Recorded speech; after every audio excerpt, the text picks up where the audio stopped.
Hi, Coach Martin. We're here at the Karate Training Centers, and this is part of my sport karate training program. And today we're going to talk about fighting people who are different heights. You get out on the national circuit, you fight somebody who's not the same height as the person that you've been training with back in your school. That can present some issues for you. So let's talk about how we want to deal with that. Okay? All right. So I'm going to have Jared step off to the side first, since Jared's the taller of the two. Okay? Josh and I are not exactly the same height, but we're closer than Jared. Jared's 6'3". All right, let's go ahead and we can put our helmets on for this. We're not going to really be doing much contact, but what I want for you to look at is slide back just a little bit. Extend your hand, slide back. Critical distance line. Okay, critical distance line. Look where I am in relationship to Josh.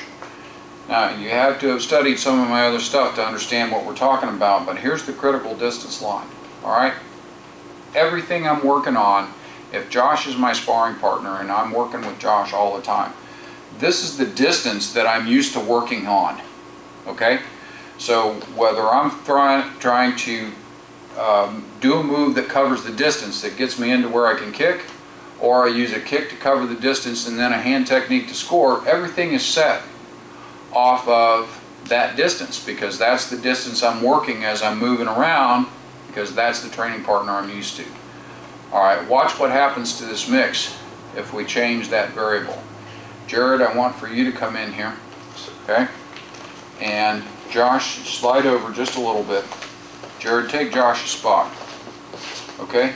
Turn around, turn around. Alright, now, look at the difference in the reach.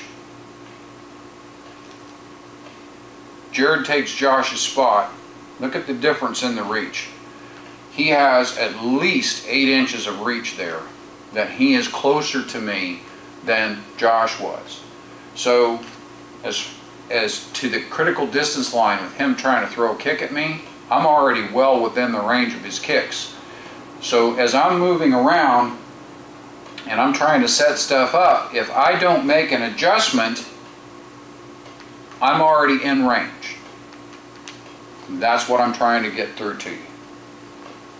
If you don't fight people who are different heights and sizes, or when you go to a tournament, you don't make an adjustment on that critical distance line for the height and the size of the person that you're fighting, you're already inside the range. And you know what can happen to you?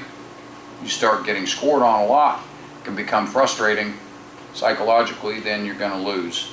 And the next thing you know, the fight's over. So if you get out in that ring, you got to make that adjustment. You got to step back a little bit more because that person is tall. I hope that makes sense to you.